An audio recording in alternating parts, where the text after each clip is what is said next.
suratul infitar. Al infitar pergol. Bismillahirrahmanirrahim. Be inde Allah enɗowo kinnotoɗo.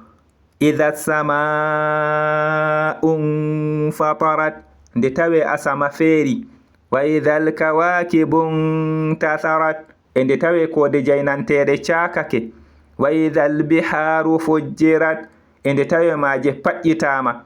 Wa idhal quburu bu'thirat, e nde tawe genale puñama. Alimat nafsum ma qaddamat wa aqarat, nafsu andi ko handini e sakitini. Ya ayyuhal insanu ma gharraka bi rabbikal karim.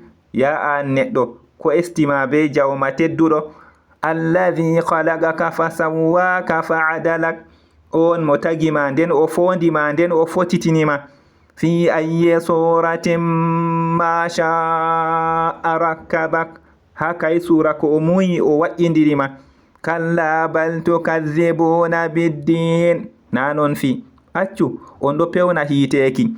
Wa inna alaykum lahafizin, yandu tabiti renoɓe ɗo dow moɗon. Kiraman katibin, tedduɓe windoɓe.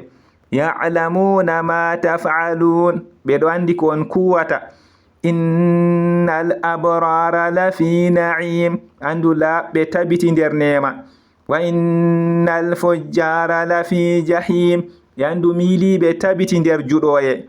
Yaslawnaha yawmaddin, ɓe natan genyalde hiteki. Wama hum anha bighaibin, ena hamɓe ɓe wirnotoɓe ɓe accange. Wama adraka ma yawmuddin, e ɗume andinima ɗume nyalde hiteki. Thumma ma adraka ma yawmuddin, hoti ɗume andinima ɗume nyalde hiteki. Yawma la tamliku nafsun li nafsin shay'an wal amru yawma idhin lillah, nyalde nafsu maranta nafsu hunde, nyalde den fi wodani Allah.